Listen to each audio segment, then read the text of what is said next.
So my boss used to tell me that I have a power that I have not used. And I looked at him like, what does he mean? And he smiled. Because he's a guy, of course, there are some things that he couldn't communicate. Few months down the line, he said it again. He said, Ore, there's a power that you have that you are not using. And he said, it's your female power. I was taken aback and I said, what does he mean? Does he mean I should sleep around and all that? And he left it there, Few years down the line, I realized what he was saying. As a result of the fact that I'm female, there are some results I'm able to get faster than others. And this doesn't only apply to females, don't get me wrong. As guys, if you have a lot of female stakeholders, there's a power that you have. So what powers do you have that you are not using? Let's find out. Welcome to Tiki Talks. Tiki Talks is that space where we talk about career, where we talk about business, how to navigate in the workplace, and how to get ahead. Stay tuned. So today we'll be talking about power. And no, I'm not talking about the 38 laws of power and, the John Maxwell's and everything. Because, I realized that some people find that a little bit beyond them, right? I'm talking about everyday powers that every single person has. The truth is, we all have powers. Everyone has. My little son has a power over me, and he knows, and he uses it well. So what are the powers that you have, and how can you use it? Let's dive quickly into it, right? So we'll start with personal sources of power, right?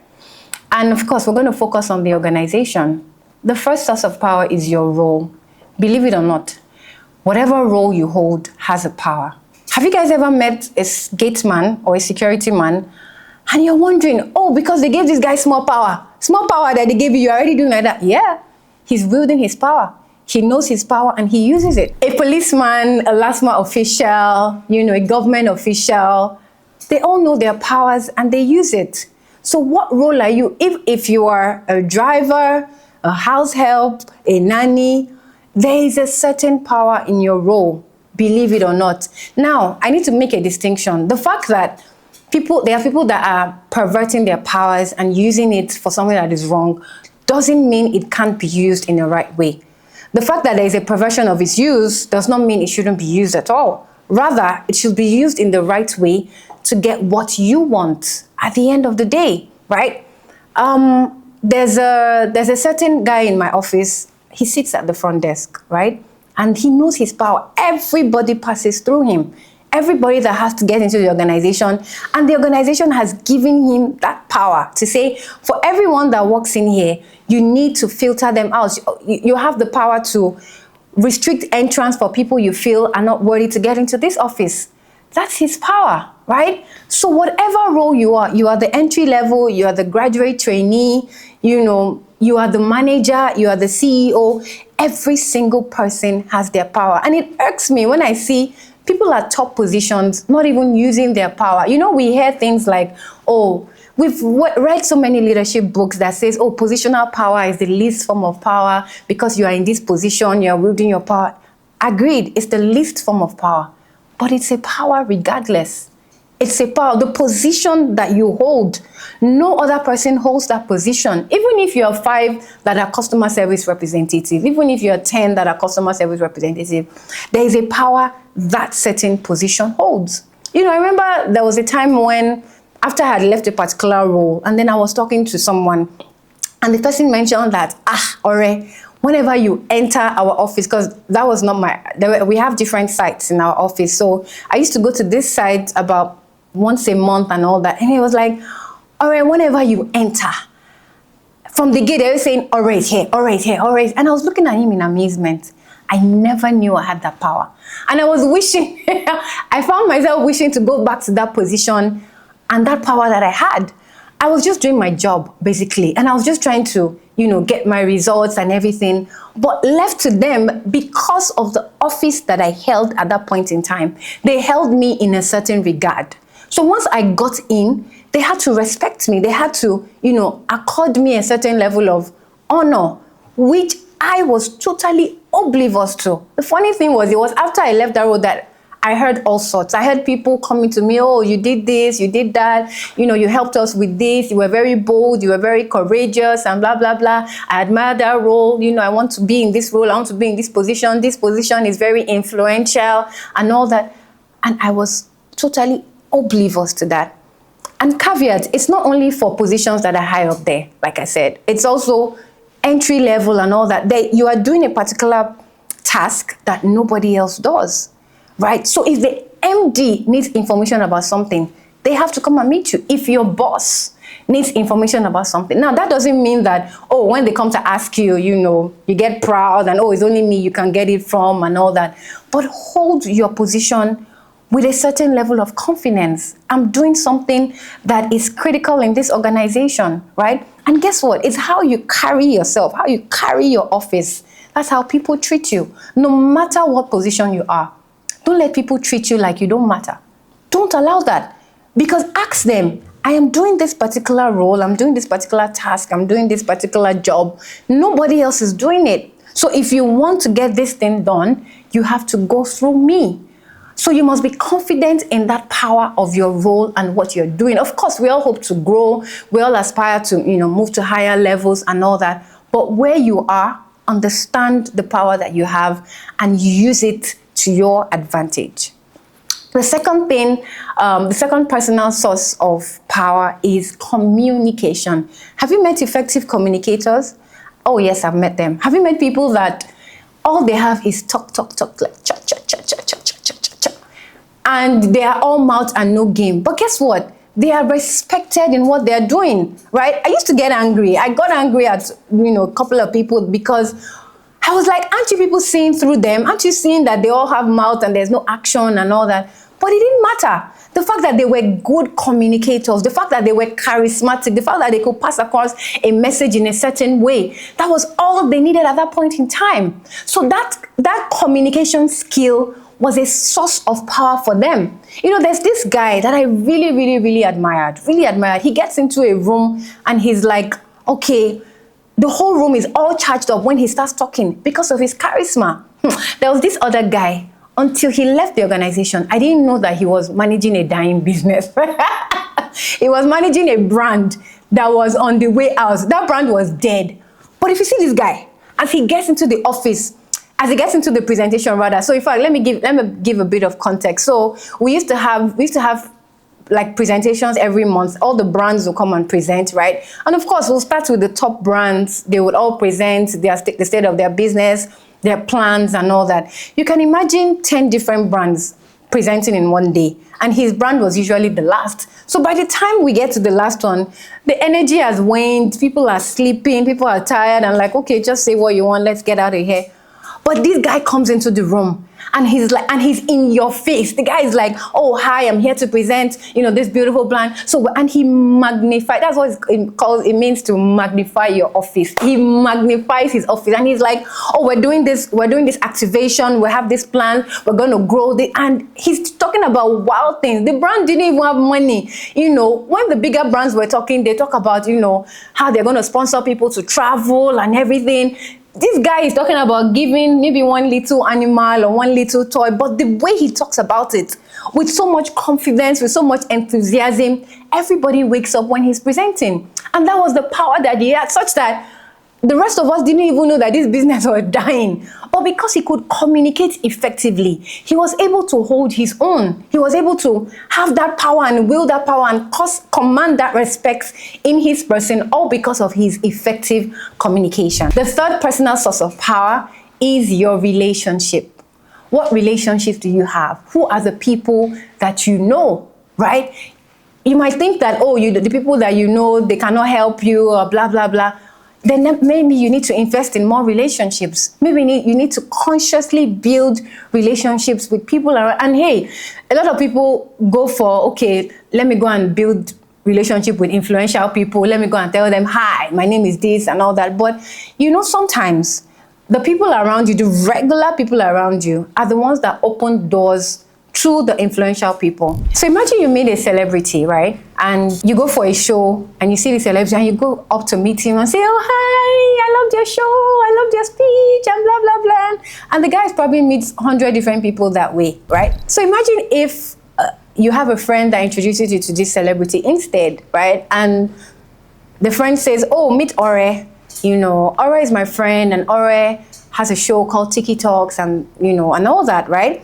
Don't you think the celebrity will be more predisposed, will remember Ore better because he met Ore through a friend than at a show where I met 1,000 people and they were all over me and, you know, talking and talking. I can't even remember all the people that I met, right? So don't despise the relationships you have that seemingly may not look important. Relationships with everyone is always important, and you should invest in those relationships. Another source of power is knowledge. What do you know? You know, sometimes as a result of the course you studied, you know, as a result of the courses you've taken, as a result of the experience that you have, you may just happen to know about cars, for instance, or you may happen to know about computers, you may happen to know about media. You know, what is that knowledge that you have, and how can it help you in your quest for more power, and how can you leverage on this, right? Knowledge is also closely related with information, right? So you're on a particular role at work, and you have some information that is critical for the organization. How can you arrange this information to present it to top management so that you can help them take decisions? So every month you're in charge of sales, and at the end of the day, the management just wants to know, okay, did we meet our sales target for this month? And you tell them, oh yes, we met the target, or we fell short of the target by 2%, and that's all you do. But you have so much more information. So what if there are 5 things that contribute to the sales target, and out of that 5, 1 is growing and the other 4 are dropping? So even if overall every month we increase in sales, but you're bringing the insights because of the information that you have. You're saying that in these 4 aspects we're not growing, only 1 is growing. So if this 1 stops growing, then the organization is in jeopardy. How did you know that? Simply the information you have. There's so much information that we have that we are not using. But how are you presenting this information? How are you leveraging on this information? How are you maximizing this information that you have? Because it might be critical for the next step of your organization, for the next level, and the next place that they want to go. It might be critical to take a decision. Somehow you would realize that a critical decision they want to make, they remember there's a report Ore sends. You know, there was one report that I started sending, you know, because I had to actually sit down and take stock to say, okay, what information am I in charge of? And how can I bring out this information to further sell myself, right? And I thought about it, and I put together all the information. I put together the critical aspects. What are the determinants? What are the contributions, you know, to this particular KPI? What are the things that happened that we didn't achieve the KPI? What are the actions that we're taking in order to improve the KPI in future? I put everything. I highlighted all the weak links, right? Where are the places where we are growing? Where are the places where we are, you know, not doing so well? What has been the trends over the last 2 to 3 years? You know, are we seeing a growing trend, a declining trend, and all these things? This is the information that I personally have access to. And I chose to make this information public. I send it out to everyone. Guess what? They now all look forward to this particular document because they know, oh, once they get it, they will get more insights into what Ore is in charge of. So that you may not be able to do a report, you may not be able to do, maybe you're not in charge of KPIs and all that, but what insights are you bringing? How are you leveraging on the knowledge and the information that you have? The next thing I'll talk about is attraction, right? And this is where the sexes come into play. The male gender, the female gender. Yes, sometimes, you know, some people want to get something in the organization and they say, all right, go and meet him. Oh, he likes you and all that. And I'm like, initially I used to say, no, I'm not going, no, and blah, blah, blah. But then I realized that if I need to get something and this person is favorably disposed towards me, of course, I'm not using that favorable disposition to, you know, maybe sleep around or, you know, manipulate him or something. I go to him and I ask, oh, good afternoon, sir. How are you doing? Fine, blah, blah, blah. Make small talk, make small chit chat. And then I ask him for something. Oh, I'd like to get this. I'd like to get that. And then he gives it to me. Why? Because he's favorable disposed to me. There's a particular role in one of the teams that I worked in. And they said, we prefer females to hold this role because the work is just easier when we have females. And at that point, I'm like, oh, what do you guys mean? Blah, blah, blah. So I'm just here because I'm a lady and all. So initially I got upset. It's because I'm female that I'm in this particular position and all that. I didn't agree. So after me, someone else came that was a female. And I think the third person as well that took that role was a female. Suddenly, I became the manager of the team, and I had to hire. And of course, I wasn't particular about guys or girls, so I put a guy in the position. Oh my God, it was the toughest time that we had, because I suddenly had to start, managing emotions, managing egos, and all that stuff. Why? Because he was dealing with men. And their egos were clashing, like, oh, you can't do this, you can't do that. Who is this small boy? Why is he talking to me like that? Blah, blah, blah. And I always had to intervene. No, it's not like that. He's just doing his job. He's trying to. Of course, I learned my lesson. I said, okay, there's something about putting a female in this position that just makes it easier for everybody, Right. Of course, I didn't sack the guy because of that. And eventually, he got his feet. He was able to navigate. He even moved to a better role and stuff. But at that particular point in time, a female would just have made things easier. Would just have made that relationship and those negotiations that we had with people, it would have made it so much easier. I know someone that once said that, oh, she wanted to get a deal, and that she knows who to go and meet. And it's because she knows that this guy will give her the deal. And all that. She's not having any relations with the guy. She's not, in any affair and all that. But because the guy is favorably disposed to her, right? But I have to put a caveat because there's really a thin line. There's a time when you feel, oh, I'm using my power. And then before you know, you have swung to the other side of the pendulum, and then you're actually being used without knowing it. So yeah, it's important to be aware and be conscious of it and ask yourself, what is the end goal in this thing? And what am I hoping to get out of this? Am I going to get something that's going to make my work easier? Am I going to make it faster? But ensure that you are not manipulating people with the power that you have. You are just being aware and recognizing that power and using it. The final thing I'm going to talk about is about character. Character and reputation. It's a source of power, and that's what is going to tie it all in for me, right?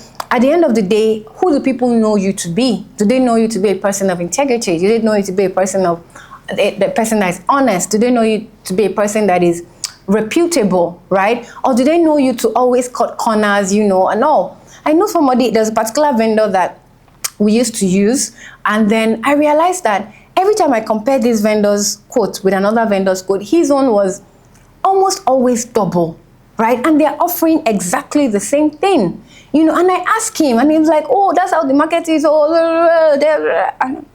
of course I went with the cheaper guy that gave me the same service, and then I did it the first time, the second time, the third time, and I realized that, hey, this guy was not a reputable person. He would do a quote and write all the materials, wood. Where are you buying your own wood? That your wood is double what another person is buying. It would have been different if you say, oh, my service is premium. I'm charging 50% for my service. But don't give me a breakdown. And the breakdown has the same elements, the same quantity that another vendor is using. And then you're doubling the prices for me. I would rather you give me an overall quote. Tell me that, oh, I'm charging you 2 million and that's what you have to pay. I'm okay. But don't break it down for me and then make it seem like, oh, this is how the market is, so the market is like that or another. Obviously, I lost trust in the guy because he didn't have character. He didn't have a reputation. So your reputation can be a source of power. I have a friend that builds houses these days. His houses are, I think, about 50, almost 100% more expensive than the regular houses that they sell around, And initially, when he approached me, and he showed me what he was building, I said, this house is too expensive, because I couldn't afford it at that time, and he laughed and he said, don't worry, that the people who can afford it, they will buy it, right? A few years down the line, I visited the house. I just had an opportunity to be around. I said, oh, I'm in the area, let me even see this house. And I looked at it and I'm like, wow. It was top notch, trust me. I looked at the materials that were used, the quality of the finishing and all that, and I realized what he was saying at that point in time. His reputation preceded him. So he was doing another project and then he told me and said, oh, all right, I have these houses in this particular place and blah, blah, blah. Guess what? He hadn't started building at that time. It was sold out. He had only one more unit left. It was fully paid for. And he told me that, see, I don't use my money for my projects. I don't use that because people pay in advance. Why? They know the quality that I will give them. And so that was it. He had a source of power in that to say, hey, and that power is making him not to be able to pay for financing his projects. So he has skipped that financing cost in building, right? And rather uses people's money to build the houses. Why? Because his character gave him a source of power. I hope you've learned a thing or two today about your power, the sources of power, and how you can use them effectively in your business, in your career. So don't forget to like this video, share it, and definitely subscribe to the Tiki Talks page. Till we see again, bye.